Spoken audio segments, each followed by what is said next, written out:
My name is Kelli Hansen, and I am a print collections librarian in special collections and rare books at the MU Libraries.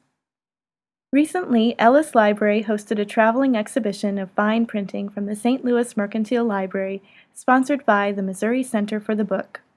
Ellis Library has long worked to build and maintain a teaching collection of these masterworks in print as well. Today, we're going to take a look at a few of the more prominent pieces in MU's collections. Gutenberg Bible. The Gutenberg Bible is considered the first major book printed with movable type in the West. MU Library's Special Collections Department has a single leaf from this important work, taken from the Book of Jeremiah. The main text was printed with movable type. The red and blue initials were added by hand after printing. 1480 Vulgate Bible. We use the Latin term incunabula to describe books printed in the infancy of printing, before 1501. This Bible, printed in 1480, has a hand-illuminated initial with a portrait of St. Jerome at the beginning of the text. Jerome was responsible for the Vulgate translation of the Bible into Latin. Astronomicon and De Navitatibus.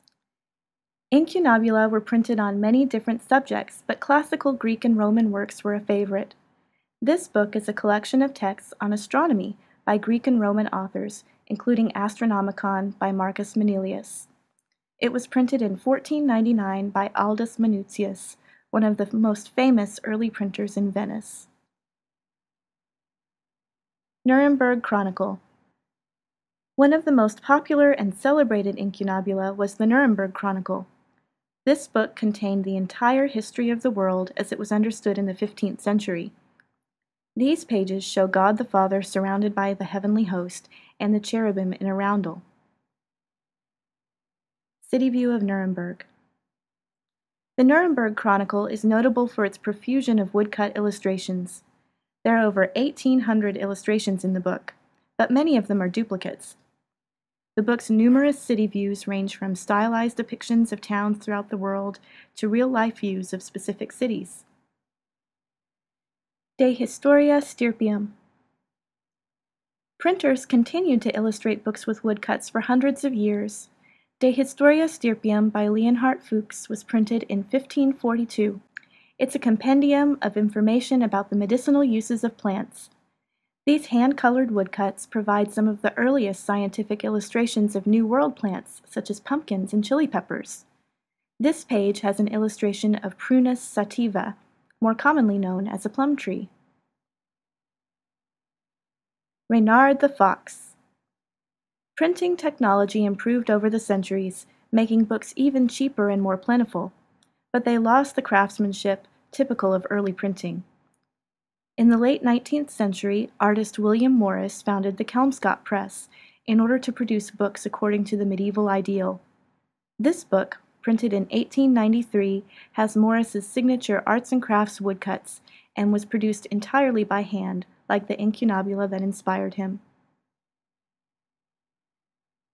Life of St. David. After the Kelmscott Press, private presses that focused on producing beautiful books became more common. The Gregan Aggress Press was founded in 1922 in Wales, and it is still in operation today. This book, The Life of St. David, draws on medieval saints' lives for inspiration. The woodcut illustrations are hand-colored. The human hand is dominant. Private presses continue to flourish today. This broadside print was made in 1993 at the press in Tuscany Alley, founded by Adrian Wilson, an important American fine printer. As the broadside states, the human hand is dominant in the craftsmanship of printing.